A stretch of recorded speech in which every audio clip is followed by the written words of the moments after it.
vamos a ver cómo se hace en inglés el double treble. Double treble es un punto que es más alto que el treble y que el double crochet. Entonces, esto es un punto ya más alto, que como ves va quedando así como más calado.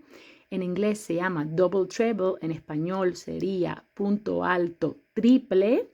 Y lo que vamos a hacer es tomar hebra 1, 2 y 3. Así que vamos a tener en la aguja 4 bucles, vamos a insertar en el punto correspondiente, sacamos hebra y tenemos 1, 2, 3, 4 y 5. Y ahora vamos a ir sacando de 2 en 2. Tomamos hebra, pasamos por los 2 primeros bucles, tomamos hebra, pasamos por los 2 siguientes, nos van a quedar 3, tomamos hebra, pasamos por 2, nos quedan 2, tomamos hebra y lo volvemos a pasar. De esta manera tenemos el double treble en inglés, punto alto, triple o triple vareta en español.